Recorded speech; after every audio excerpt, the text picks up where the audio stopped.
Le ministre d'État, gouverneur de la ville de Kinshasa, pour sa correspondance et sa décision. La parole est à Monsieur Étienne Tshisekedi.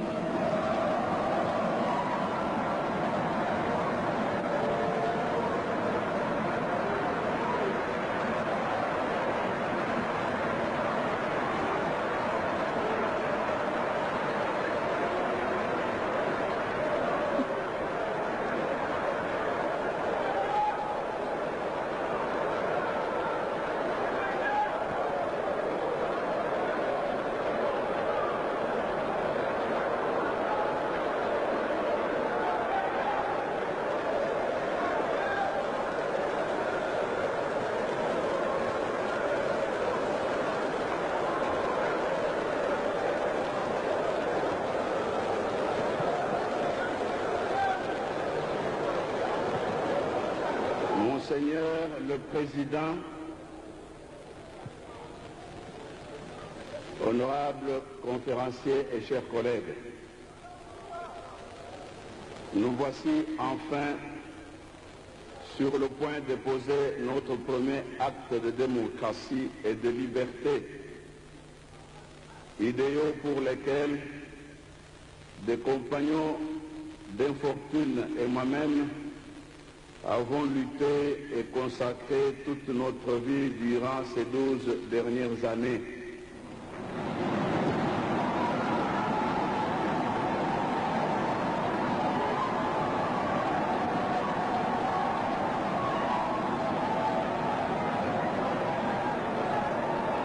En effet, il y a 12 ans, un groupe de compatriotes connu sous le nom de 13 parlementaires, parmi lesquels votre serviteur, prenait le courage d'engager notre peuple meurtri sur la voie qui mène vers la liberté et le progrès social. Tout au long de notre combat, nous n'avons jamais douté un seul instant de la victoire finale.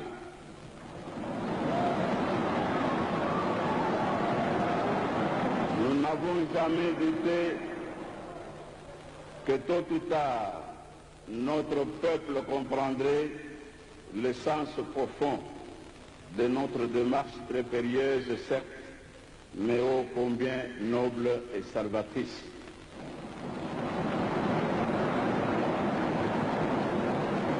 Aussi est-ce avec une réelle satisfaction et surtout avec beaucoup d'espoir que j'observe cette prise de conscience extraordinaire des enjeux de notre pays par notre peuple, dont le courage, la détermination, le sacrifice ont permis, contre vent et marée, la tenue de cette conférence nationale souveraine.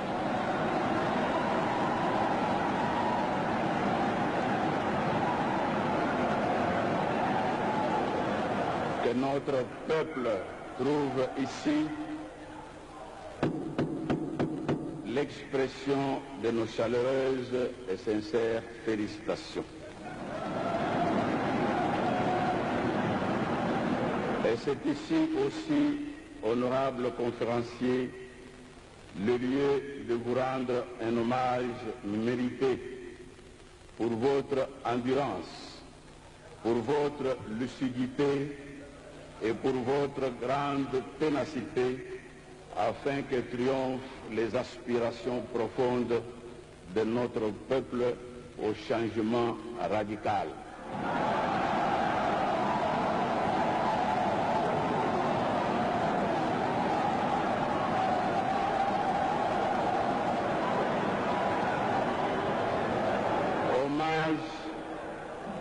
Enfin, à tous ceux qui ont donné leur vie pour l'indépendance et pour la démocratie dans notre pays.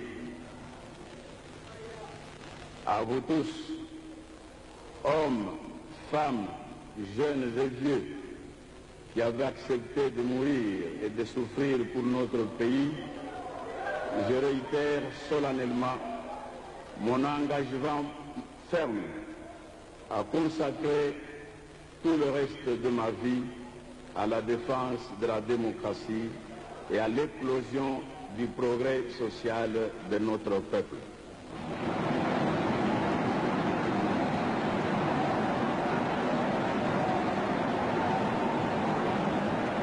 Voilà pourquoi,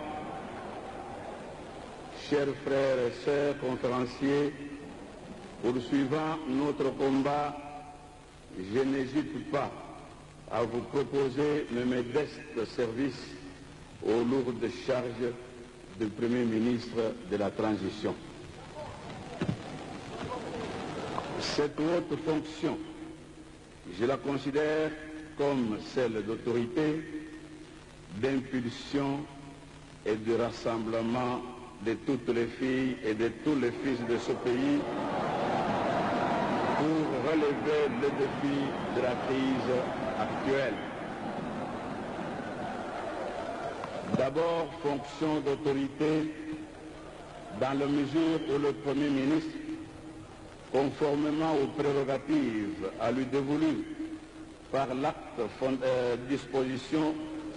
portant disposition constitutionnelle et relative à la transition, est appelé à décider des grandes orientations de l'action gouvernementale, à assurer l'unité administrative et politique du gouvernement par les instructions et directives qu'il donnera au ministre et à faire exécuter les décisions de la Conférence nationale souveraine ainsi que les lois de la République.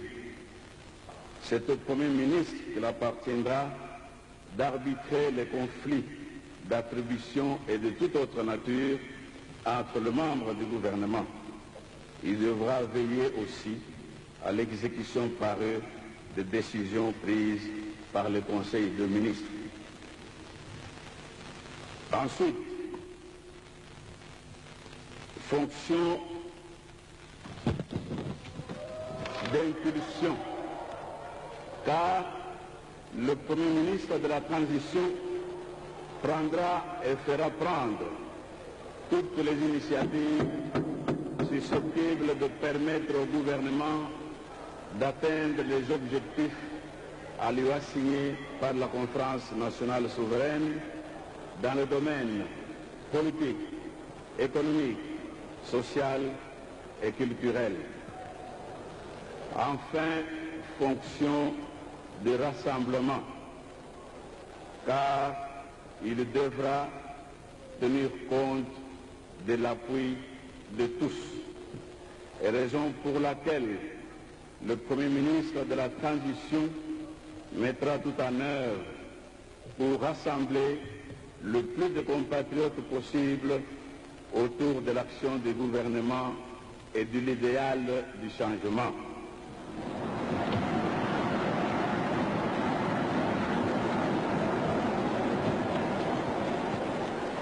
Peut-il d'ailleurs en être autrement alors que l'un des objectifs majeurs de la Conférence nationale souveraine est justement la réconciliation nationale.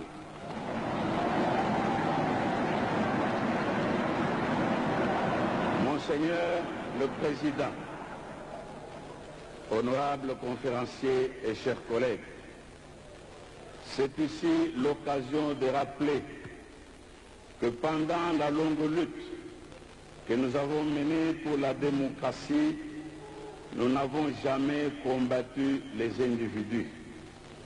Nous nous sommes insurgés contre un système qui a avili notre peuple et qui a fait la honte de notre pays en ce XXe siècle finissant.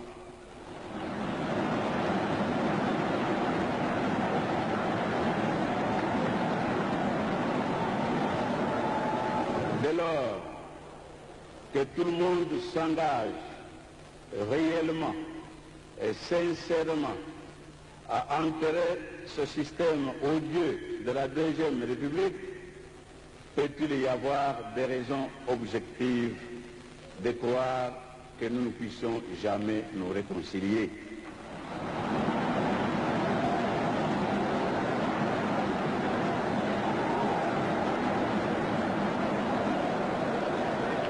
Peut-être devons-nous tout simplement préciser que la réconciliation ne signifie pas la compromission, mais renonciation au mal et conversion au bien.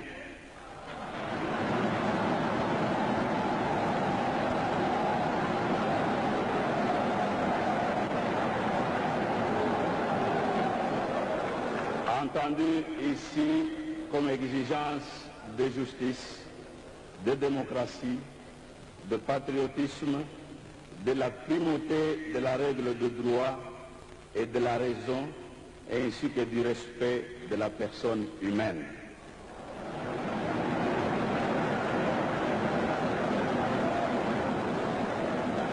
C'est dans ce sens, honorable conférencier, qu'il faut comprendre notre silence tout au long des travaux de la Conférence nationale souveraine jusqu'à ce jour.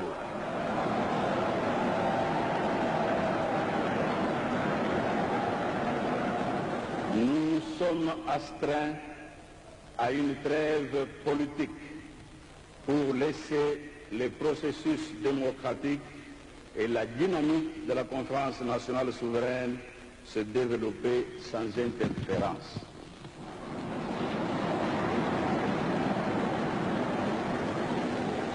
Ce faisant, nous tenons à marquer sans équivoque ni arrière-pensée notre volonté inébranlable de laisser nos concitoyens longtemps muselés s'exprimer et pas entraver la réconciliation nationale âprement désirée par tous.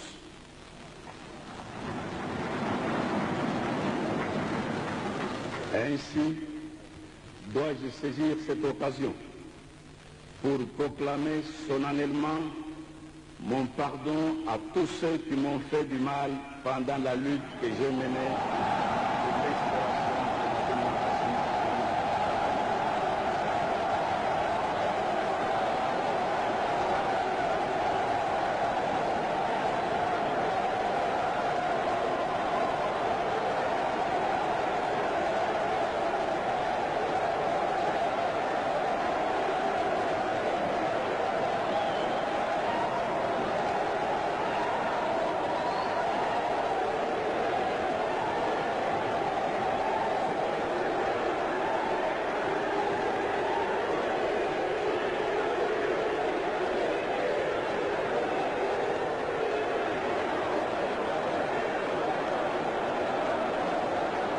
Ainsi, répétais-je, dois-je saisir cette occasion pour proclamer solennellement mon pardon à tous ceux qui m'ont fait du mal pendant la lutte que j'ai menée pour l'instauration de la démocratie chez nous.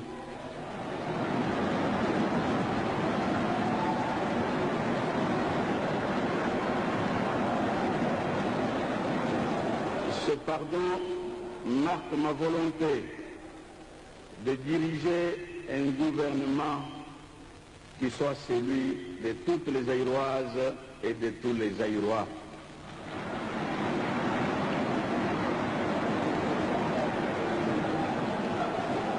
C'est pourquoi je compte, si vous me renouvelez votre confiance, le composé de toutes les grandes tendances politiques que connaît notre pays.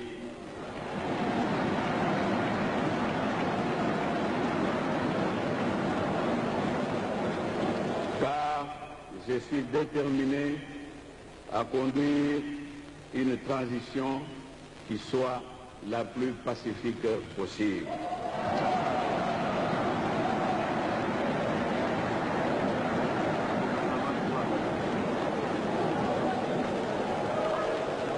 Mais cette réconciliation ne serait qu'un leurre si nous ne parvenions pas à garantir la paix civile et le bien-être économique et social à nos populations. C'est pourquoi, si votre suffrage m'était acquis, le gouvernement que je formerai n'aura de cesse que d'atteindre très rapidement ses objectifs dans le cadre de la politique globale et sectorielle définie par la Conférence nationale souveraine.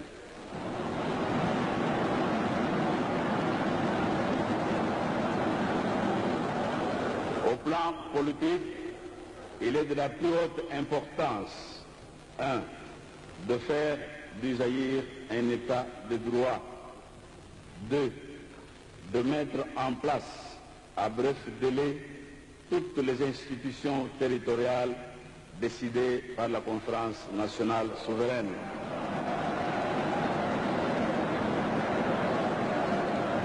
3. de conduire un pacte social avec tous les partenaires concernés. 4. d'accorder les partis politiques et leurs leaders sur un code d'éthique minimum à observer dans leurs activités.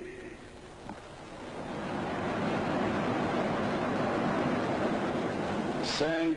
de réhabiliter les forces de l'ordre pour les transformer en forces de sécurité véritablement au service des citoyens et protectrices de l'ordre public démocratique.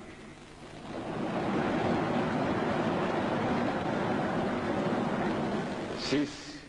d'assurer partout le respect des droits de l'homme et le rétablissement dans leurs droits des personnes en ayant été privées. En matière de relations extérieures, le gouvernement de transition attachera le plus grand prix à relancer de toute urgence la coopération avec nos partenaires bilatéraux et multilatéraux.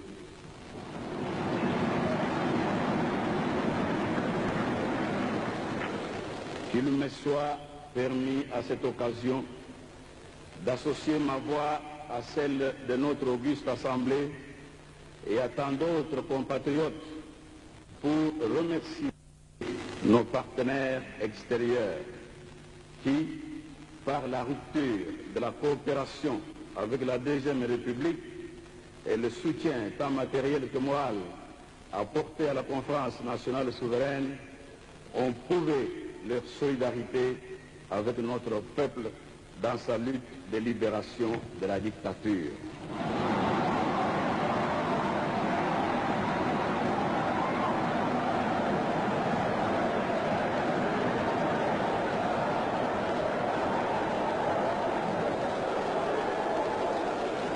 Qu'ils sachent que notre victoire sera la leur, car c'est seulement quand nous aurons été libérés des pesanteurs de l'autocratie, quand nous aurons été mis dans des conditions où chacun peut donner le meilleur de lui-même, que nous serons de véritables partenaires pour eux et non une charge encombrante.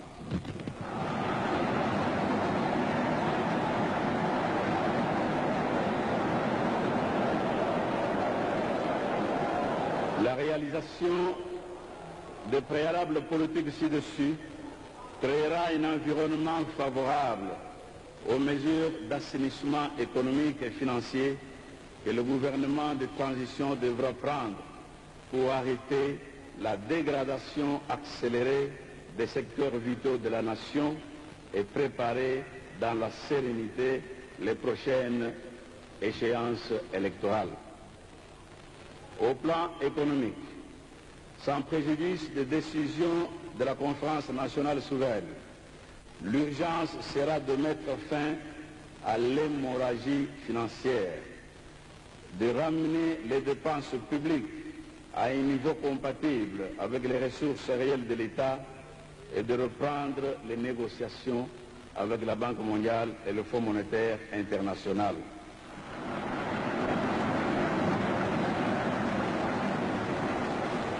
Ces actions sont destinés à déclencher le processus de stabilisation de la monnaie et de la maîtrise de l'inflation.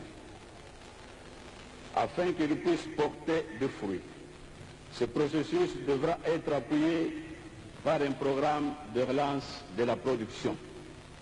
À cet effet, le gouvernement de transition s'emploiera 1. À maximaliser les recettes de l'État. 2.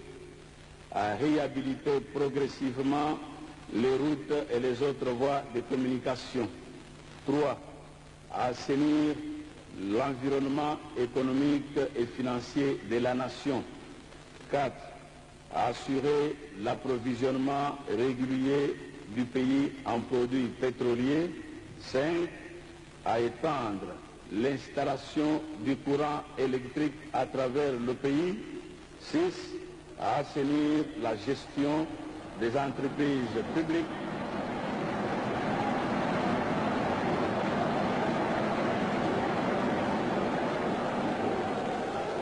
6. À assainir la gestion des entreprises publiques et celle du portefeuille de l'État de manière à accroître leur contribution à la relance de l'économie. Au plan social, les priorités seront les suivantes. 1. La reprise de la vie académique normale au sein des universités et des instituts supérieurs.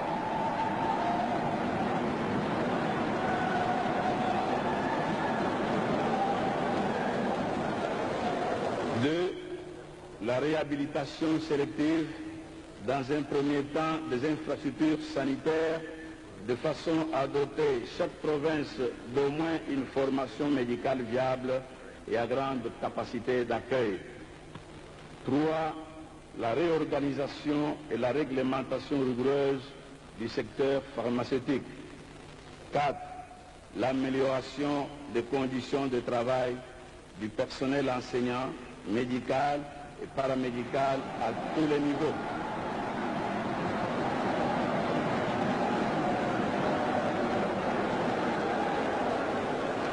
Et 5.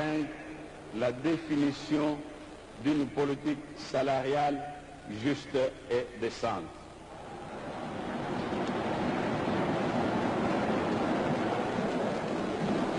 Monseigneur le Président, honorables conférenciers et chers collègues, je ne saurais terminer ce mot de présentation de candidature sans réaffirmer la nécessité absolue de restaurer dans notre pays les valeurs morales et spirituelles sans lesquelles aucune société moderne ne peut connaître un vrai développement.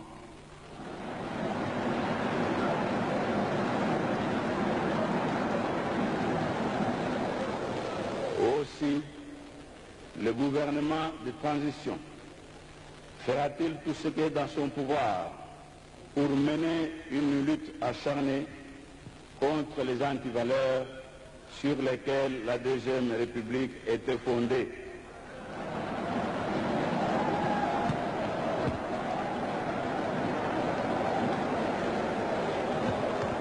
Notamment la corruption, la concussion, le mensonge érigé en méthode de gouvernement, la cupidité, le gain facile, l'égoïsme, le matérialisme et j'en passe.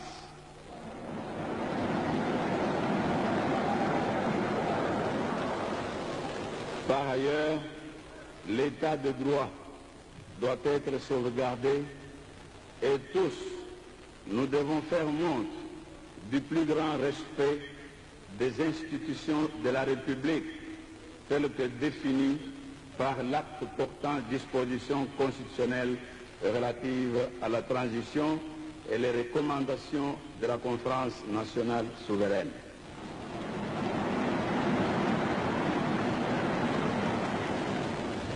Car dorénavant, cet acte et ces recommandations constitueront le socle de tout l'édifice de la transition.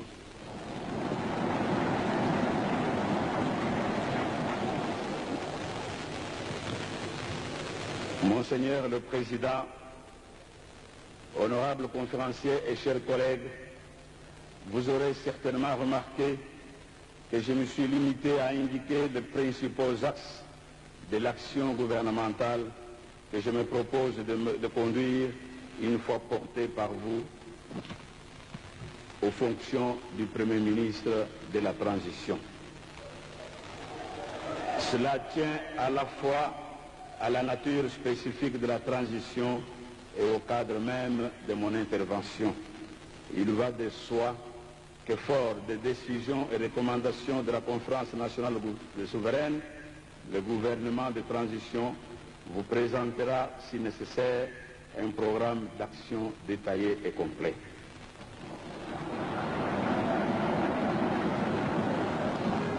Enfin, m'adressant à notre peuple, il n'est pas nécessaire de rappeler que le gouvernement de transition n'opérera pas de miracle pour répondre du jour au lendemain à votre attente immédiate.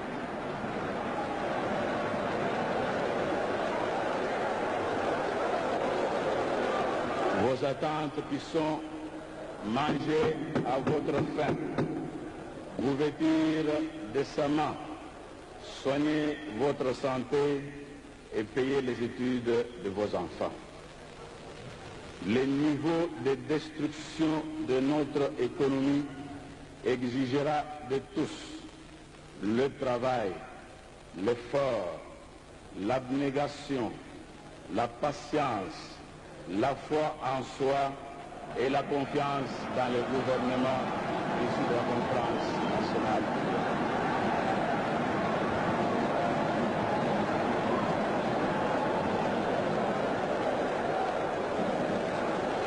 Mais, chers compatriotes, vous pouvez envisager l'avenir avec sourire et optimisme, car le gouvernement que j'aurai l'honneur de diriger, si vous en décidez ainsi, sera un gouvernement totalement voué à votre service exclusif.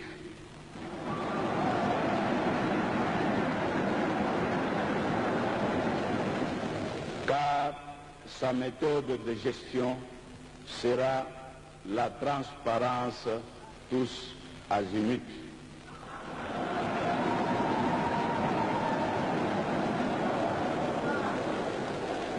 C'est ainsi que je termine. Monseigneur le Président, honorables conférenciers, chers collègues, à dire à notre peuple tout entier à son service. Merci.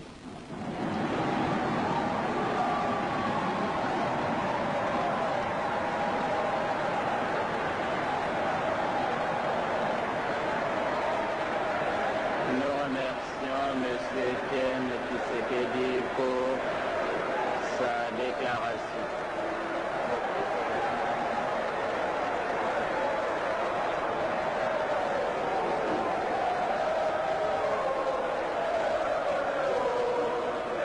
Nous continuons.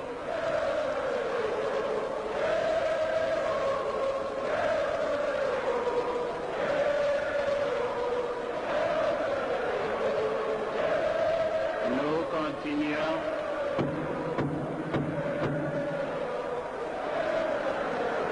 La séance continue.